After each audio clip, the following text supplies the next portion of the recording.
Wünschst du dir jemanden, der dich versteht wie kein anderer? Jemand, der deine Wünsche wahr werden lässt und mit dir das schönste Abenteuer deines Lebens erleben möchte? Die Commerce-Plattform Shopify revolutioniert Millionen von Unternehmen weltweit. Mit Shopify richtest du im Nu deinen Online-Shop ein, ganz ohne Programmier- oder Designkenntnisse. Dank der effizienten Einrichtung und intuitiven Social-Media- und Online-Marketplace-Integration kannst du über Instagram, eBay und Co. werben und verkaufen. Neue Zielgruppen zu erreichen war noch nie so einfach.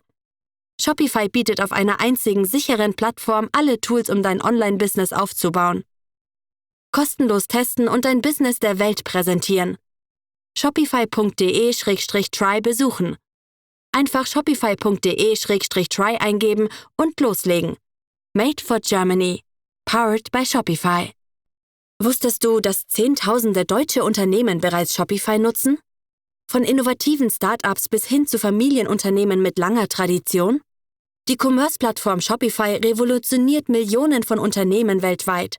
Mit Shopify kannst du Produkte über beliebige Kanäle verkaufen. Ob persönliches POS-System oder umfassende E-Commerce-Plattform. Auch Social Media und Marktplätze wie Facebook, Instagram und eBay werden unterstützt. Dank der ständig wachsenden Auswahl innovativer Funktionen und des zuverlässigen technischen Supports ist es ganz einfach, dein Business mit Shopify aufzubauen. Ob Produktpräsentation oder Bestell- und Zahlungsabwicklung. Shopify bietet alles, was du für die Verwaltung deines Business brauchst. So kannst du dich ganz auf dein Business konzentrieren. Shopify kostenlos ausprobieren und dein Business voranbringen. Shopify.de/try besuchen. Also shopify.de/try. Made for Germany. Powered by Shopify. Hello and welcome to the Behavioral Innovation Lab of the Policy Innovation Center. And we're excited to be having this wonderful session today. We're talking about the efforts on behavioral insights for anti-corruption over the past few while, and we are going to have in focus the upcoming BINTA Fellowship, that is Behavioral Insights Network Transparency and Accountability Fellowship. Femi Obidare is my name. I'm Program Officer at Policy Innovation Center, and with me here is Akinwumi Akinola, Senior Research Specialist for the Policy Innovation Center. So let's get right into the conversation. How are you, Mr. Aki? I'm doing fine. Very well. So let's start from this point. What's your assessment of anti-corruption initiatives in Nigeria generally? And are there any striking gaps that you observe? Okay, thank you, Femi. Anti-corruption in Nigeria, even though a lot of people kind of refrain from using the term fight and war and all of that. Yeah. But I think the struggle or the efforts, towards countering corruption in Nigeria has been rich, but has not been sufficient. And of course, as evidenced by indices in terms of all the indices from Transparency International. And what have you, is speaking right to the fact that we are not improving significantly. We can't deny the fact that there has been some beautiful efforts and giant strides, but they are not sufficient compared to the enormity of challenge of corruption that we have in Nigeria. To mention a few, there are a few strategies that have been put in place by government and by the coalition of civil society actors. You have the Open Government Partnership, for instance, that is supposed to promote transparency and accountability, and the open contracting system. But even with that, what's the level of reporting? And what's the performance of some of these channels and platforms? And that begs the question of policy and strategy. That every policy should be followed by a strategy for implementation, and the strategy should also be backed up with funds and with all the resources that are needed for the throughput of that work. That's a very important angle you put out there, that from policy to strategy for implementation, and then funds to ensure that indeed whatever strategies or whatever policies being put forward are actually followed through adequately. Profound points you mentioned there. Now, can you tell us a bit about the PIC's Behavioral Innovation Lab and what have been the recent efforts of the BI Lab on BI for anti-corruption? Beautiful. The Behavioral Innovation Lab is Policy Innovation Center's flagship center for using lessons from behavioral science to innovate, improve products and services. And this does not exclude policy when I say product and services, but the Behavioral Innovation Lab basically was conceptualized as a go-to place to incubate and innovate ideas and help use those ideas to solve, to create social solutions to social problems. That might spread to policy or programs or even services. We are relatively new. Okay. However, we've done some significant work in a short time of existence in Nigeria. The pre-PIC, that's the pre-launch PIC, which was like the test case or the what you call the what I call the first phase of PIC, like proof of concept of PIC, actually was very instrumental in the rollout of the Nigerian social investment programs. And we did a lot of work around testing some behavioral messaging, particularly in loan repayment behaviors and all of that, factoring behavioral science components in the design, the rollout and implementation of the NSIP, that's the Nigerian Social Investment Programs.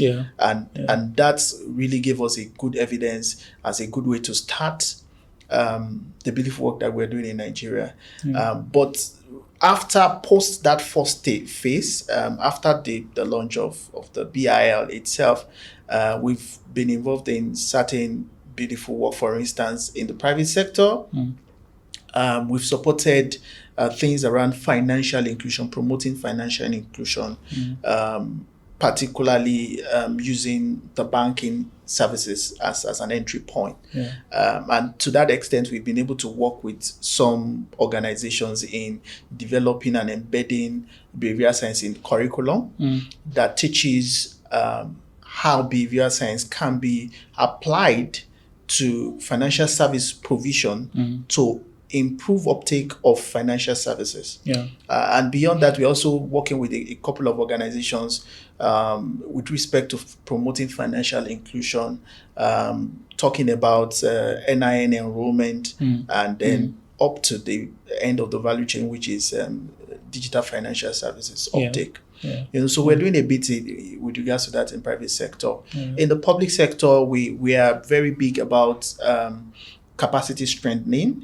As a matter of fact, one of our critical goals is to be able to transfer capacity to innovate behaviorally, to create behaviorally informed innovations within a first 2 to 3 years of operation. And to a large extent, we've done that. We started by training state and non-state actors on specific behavioral insights models, from behavioral insights to inform public policy, to behavioral ethics, to the subject matter experts who even work around corruption. Some of them don't even know how this behavioral science is applied to it. So we've had a convergence of these guys together in a 4-day training, for instance, and grooming them, equipping them with skills to really apply behavioral science to their work. And it was quite rich, useful data, great feedback, fantastic, both didactic and interaction and lecture. We have beautiful feedbacks from that. And we've had people from that cohort, particularly because that was the first cohort, people from that cohort opening doors for us to come and do some sort of partnerships, whether with ministries, departments, and agencies, or with their organization in the kind of anti-corruption work that they do. So we have this pocket of support that we're providing for these state and non-state actors. Beautiful, beautiful. Now, from your position as a subject matter expert in behavioral insights, what would you say are the prospects for BI in tackling corruption in Nigeria? What are the prospects? Wow. The prospects are huge. They are huge in the sense that behavioral insight in itself is multidisciplinary, as you know, which means that it can be applied and it draws its foundation and roots from different disciplines.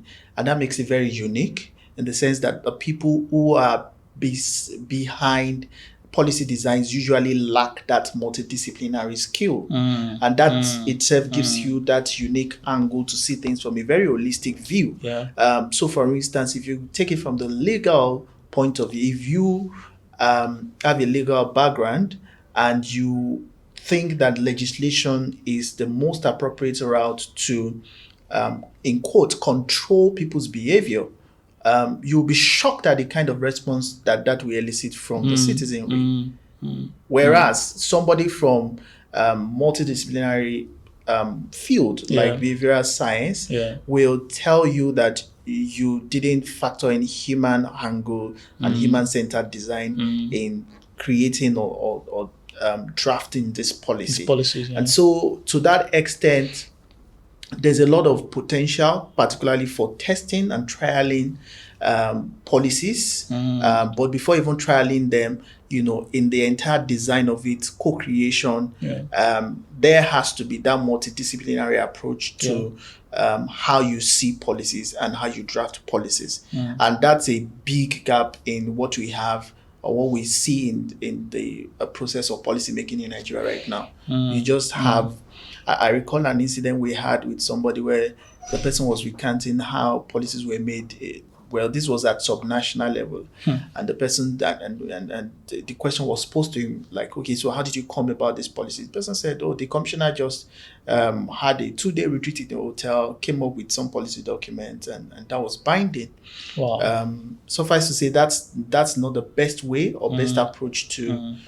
Yes, you could take that as a fresh start, like you are getting your hands dirty in it, but there's a much more process that should be followed, and we have that 4-phase process that we go through in creating solutions within the Behavior Innovation Lab. We start with the diagnostics. We don't just assume, because every decision you make, it will be faulty to build your decision on assumptions. And those assumptions have to be tested, even when you have read them to have worked in other settings, from literature or your gut feeling or your what you call anecdote supports that position or that decision. You still want to go through rigorous diagnostic work to look at it from all the angles and synthesize what does data say or speak to regarding this. And then from that diagnostic, we go through, after synthesizing the evidence from that diagnostic, we now go through a process of co-creation, which means that you want to draw insights from that data that you have collected, and that's where the beauty of the multidisciplinary angle comes in, because then in that co-creation you have a diversity of audience or a diversity of skills all brought to the table, and that's where they bring in their different unique expertise to say, no, this does not work this way. You imagine you bring in a market woman who, for instance, knows how products go, whether shelf life and all of that, irrespective of your theory, maybe from product design. But the market woman knows what we sell and what we not sell. She knows they have a thinking of a usual customer. She knows the customer avatar. She can speak specifically to that. Or you now even go deeper and you now do user surveys, which means that you are bringing the potential users of that product or that service or the potential beneficiary of that policy. You bring them to the room and you not for NUC, NLC, not for unionism, as many people, there's this tokenistic idea that once the definition of carrying people along in policy making is just to invite them to the room and they eat and go. That's not what we are saying. We are saying they are bringing valuable insights from real life experience that benefits the design and the architecture behind how you come about that policy, product, or service. And that's the beauty of co-creation. And then from co-creation, we now go to the third phase, which has to do with testing. which means that when you co-create whatever product or policy, you don't just roll out a policy, because it could have very massive, deleterious, harmful impact on your public. And so you test at a micro scale, right, or at a micro level, and the outcome and the feedback of that will help you to also iterate to see where you need to tidy the loose ends before you can now scale. And that's the entire value chain of the process that we go through in the Behavioral Innovation Lab. That's brilliant. So from diagnostics to co-creating to testing and then scaling. Very fantastic. Now let's move on to one of your most recent initiatives, that is the Behavioral Insight Network Transparency and Accountability Fellowship, BINTA Fellowship for short. So what are the objectives of the BINTA Fellowship? Thank you, Femi. The first objective of the BINTA Fellowship is capacity strengthening. As previously identified, we don't have a lot of that expertise here in Nigeria. And like I said, we have a critical goal of being able to transfer this capacity in our first 2 to 3 years of work in Nigeria, to various critical stakeholders in state and non-state spaces. And so our first objective of the BINTA Fellowship is to democratize opportunities for capacity strengthening. We want an average man who has a very beautiful idea, innovative ideas around solving corruption problems, but lacks the opportunity to express him or herself. We want that person to feel a place, to find a place where his or her ideas can be innovated or incubated. You can bounce ideas off, and much more importantly, we can nest in our skills and expertise in behavioral insights to improve the outcomes and outputs of the ideas that you're trying to create through the entire 4-stage process that I've explained much earlier. So that the first objective is to transfer that capacity to as many people as possible. And in doing that, you also need to democratize that learning opportunity, which all of them tie into that one bucket of capacity strengthening. That is one. The second one is the fact that we need a lot of hiding. We don't know it all too. Right. So we need a lot of innovations and beautiful. We don't want situations where people have ideas and their ideas die with them.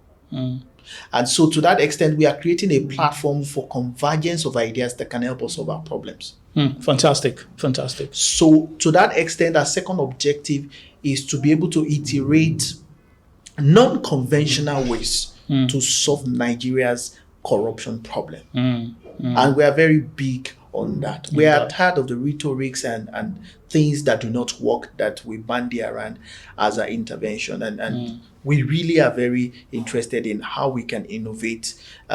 Your bit, my bit, when you come together, there's a theory called the theory of collective action, right? And when you come together and you're able to synthesize the best of ideas amidst of plenty, you cannot but get the best use of those ideas because they are coming from different people, and it's a well thought through process. So we're looking at that as a second objective. The third objective is also to foster engagement. Right. So you cannot put in all of the mechanisms, strategies, policies without people to engage the entire system, irrespective of what you have designed. So we need people also to engage. Imagine if I say I want to support a subnational government to sanitize their procurement process, and I want to nest in behavioral insights into that entire process. Do I have the human resource to be able to engage that entire process? And that is one of our critical goals for creating BINTA Fellowship. Fantastic. Thank you so much for that. Now, one quick question is this. So who is eligible? Very straightforward. Okay, so if you are very innovative, you have worked around anti-corruption reforms before, you have insights from behavioral science, or you have basic ideas around how behavioral science or anti-corruption work, you are eligible. Literally, you are eligible if maybe I should say what disqualifies you if you've been involved in a corrupt practice or probably you've been convicted by that before, you are not eligible, because that is not just a strain or on the entire process. It's there's a conflict of interest, when you are that kind of person. So we're looking for people not who are perfect, but people who can follow through the path philosophically. And if you don't belong to that category, you are eligible if you have insights, you have ideas to